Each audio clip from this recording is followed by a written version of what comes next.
তার নাম সিলেকশন প্যানেলের অ্যাভেলেবিলিটির জন্য বিবেচনা করা হবে। কে ছাড়া আসলে বাংলাদেশ টিমটা কখনোই কল্পনা করা যায় না, এখনো আমরা কল্পনা করি না। বাংলাদেশের ক্রিকেটে আবার আলোড়ন, একটি নাম, একটি অধ্যায়, একটি বিতর্ক, আর সেই নামটা হলো সাকিব আল হাসান। আপনারা জানেন, আওয়ামী লীগ সরকারের পক্ষে নির্বাচনে অংশ নেওয়ার পর সাকিব আল হাসানকে ঘিরে নানা বিতর্ক তৈরি হয়। তার বিরুদ্ধে মামলা হয়, তিনি দেশের বাইরে চলে যান এবং দীর্ঘদিন বাংলাদেশ ক্রিকেট বোর্ড বিসিবি তাকে আর খেলায় ডাকেনি। কিন্তু গতকাল এলো বড় সিদ্ধান্ত। বাংলাদেশ ক্রিকেট বোর্ড জানিয়েছে সাকিব আল হাসানকে আবার দলে ডাকার বিষয়টি বিবেচনায় নেওয়া হবে। সবচেয়ে গুরুত্বপূর্ণ বিষয়, সাকিব যদি ফিট থাকেন তাহলে তিনি খেলতে পারবেন।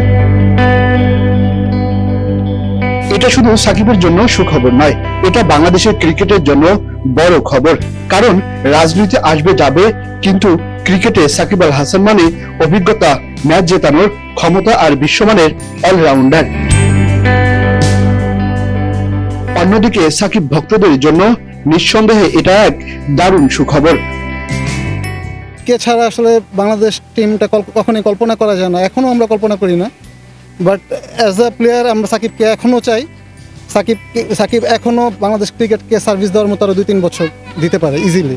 অনেকেই ভেবেছিলেন সাকিব অধ্যায় কি শেষ? না, হয়তো এখনো শেষ হয়নি। আপনার কি মনে হয়, সাকিবের ফেরা কি বাংলাদেশের ক্রিকেটকে আরো শক্তিশালী করবে?